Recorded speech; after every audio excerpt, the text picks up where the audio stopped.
Hi, hello sa inyo guys, maulang Thursday sa inyo, so medyo mag-alas 10 na yun. Pero ito is mapaparyo to mamayang gabi. So yun, ngayon is meron ako na-discover sa Google Photos na bagong UI, and I don't know if ito ay available na sa inyo, pero ito nakita ko na sa Google Photos na last week yata nung ako ay magdidiretsong upload ng mga files and iba pang dito sa Google Photos. So ito, open natin ang Google Photos. So, kung meron na kayo nito, is papakita ko sa inyo. Pero kung wala pa, is try nyo mag-update sa Google Play Store. So, search na yung photos sa Play Store.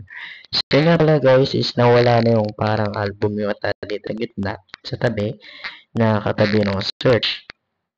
Alam ko kasi dati is meron yan. Tapos basta yun. Then, napalitan na siya ng collections. And then, ito na makikita nyo.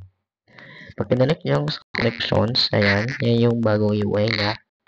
Makita niyo yung favorite, trash, screenshots, then yung, I think ito yung, no, yung, ang tawag doon, yung, parang nakapin, gano'n. So, parang gano'n.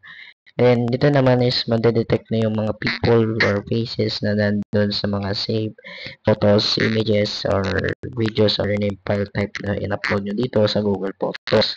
And then, dito naman sa baba is yung albums na yung kinreate.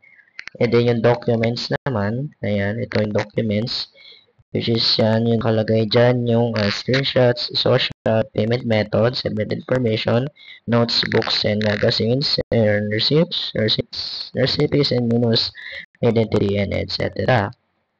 And then, pwede nyo siyang dismiss yung prompt yata to discover document organizations, or pwede nyo click yung learn more. And then, sa baba naman is, so pinakababa is yung pieces, and then dyan na yung favorites, screenshots, videos, is added, archive, block, and trash.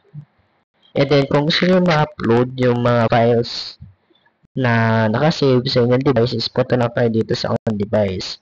And once na nandiyan na kayo sa on device, makikita nyo na yung mga recent na album na nakasave sa inyong phone. Okay, so ang ginawa ko dyan is meron akong naka-off na backup, which is just screenshot kasi nagdidiretso na minsan. Kasi yung minsan yung mga screen records ko sa tutorials and sa ibang screenshots is nagdidiretso sa save sa Google Photos, kaya nagtitik up ng halos 1 gig ang isang araw sa akin. So yun, tapos yun, yun ang naman yung bagong feature ngayon ni Google sa ating Google Photos na baka magustuhan nyo. So, medyo synchronized na yung kanyang UI and mas okay na.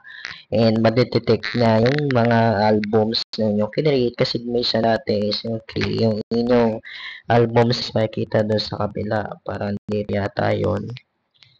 Or basta dito, meron yung dating location kung saan makikita yung albums. Parang doon yata sa kabila, sa kabila sa ating dating ano. So yun guys, and I hope you learned about the tutorial today, and don't forget to like, share, and subscribe yun na guys, and thanks for watching.